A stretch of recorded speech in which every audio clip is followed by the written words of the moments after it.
తాజా అంశం చూస్తున్నాం. స్టాక్ మార్కెట్లలో వరుసగా 2 సెషన్లలో లాభాలకు బ్రేక్ పడింది. ముగిసిన స్టాక్ మార్కెట్లు ఇవాళ నష్టాలతో ముగిశాయి. చైనా మార్కెట్ల ప్రభావం దేశీయ మార్కెట్లపై పడటం వల్ల లాభాల స్వీకరణకు మదుపరులు మొగ్గు చూపిన వేళ సెన్సెక్స్ భారీ నష్టాలతో ముగిసింది. బాంబే స్టాక్ ఎక్స్చేంజ్ సూచీ సెన్సెక్స్ ఆరంభ లావాదేవీలో 200కు పైగా పాయింట్లు కోల్పోయి 26,000 పాయింట్ల మార్కు దిగువకు చేరింది. ఆ తర్వాత ఎక్కడా కోలుకోలేదు. చివరకు 538 పాయింట్లు కోల్పోయి 25,623 పాయింట్ల వద్ద ముగిసింది. బ్యాంకింగ్, లోహా, ఇంధన, ఐటీ, ప్రభుత్వ రంగ సంస్థల వాటాలు నష్టాలు నమోదు చేశాయి. జాతీయ స్టాక్ ఎక్స్చేంజ్ సూచీ నిఫ్టీ కూడా 172 పాయింట్లు కోల్పోయింది.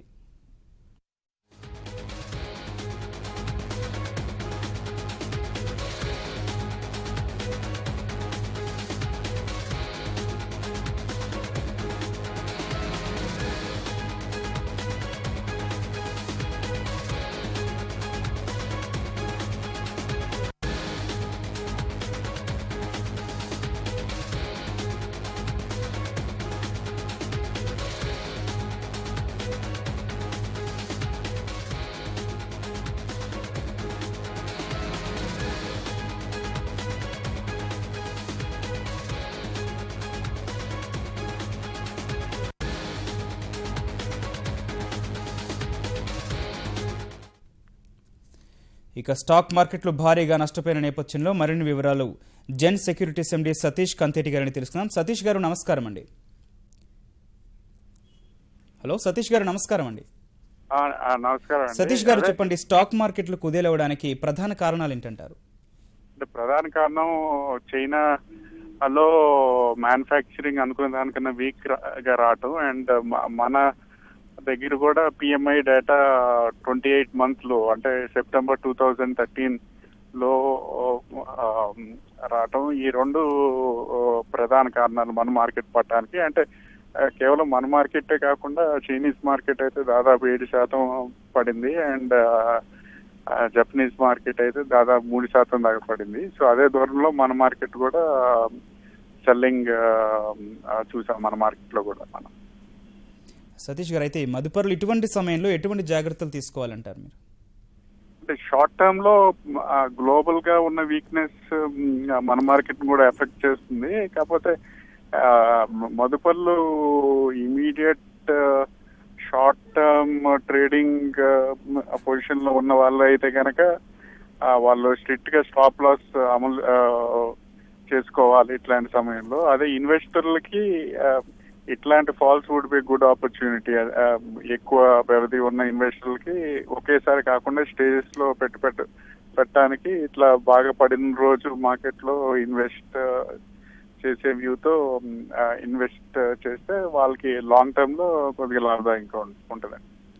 సతీష్ గారు, గతంలో కూడా చైనా కరెన్సీ విలువ తగ్గినప్పుడు చూసాం మనం, మార్కెట్లు ఇటువంటి పతనాన్ని చవిచూశాయి. ఈ నేపథ్యంలో మీరు ఎటువంటి సూచనలు చేస్తారు? అంటే గతంలో ఉన్నది చైనీస్ కరెన్సీ డిప్రిషియేట్ అయితే కనుక మిగతా దేశాల్లో కూడా వాళ్ళ కరెన్సీ డిప్రిషియేట్ చేస్తారు, అండ్ తద్వారా మిగతా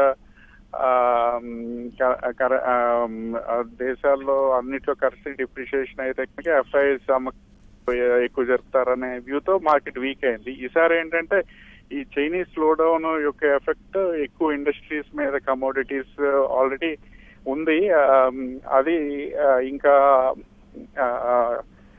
ఎక్కువ ఎఫెక్ట్ అవుతాయని మనకి ప్రత్యేకించి కమోడిటీ రంగం అండ్ ఇతర రంగాల్లో చైనా మీద ఆధారపడిన కొన్ని కంపెనీలు ఎక్కువ వీక్నెస్ ఉండడం చూసాం. సో ఇట్లాంటి సినారియోలో బెటర్ డొమెస్టిక్ డిమాండ్ ఉన్న ఇండస్ట్రీస్, కొద్దిగా సేఫర్ ఇండస్ట్రీస్, అండ్ ఇప్పుడు వచ్చే క్వార్టర్లీ ఫలితాలలో మెరుగైన ఫలితాలు కనపరిచిన కంపెనీస్ లో స్టాక్ స్పెసిఫిక్ ఇన్వెస్ట్మెంట్ చేసుకోవడం బెటర్ అని మనం ఇన్వెస్టర్స్ సూచిస్తున్నామండి. రైట్ అండి, ధన్యవాదాలు సతీష్ గారు.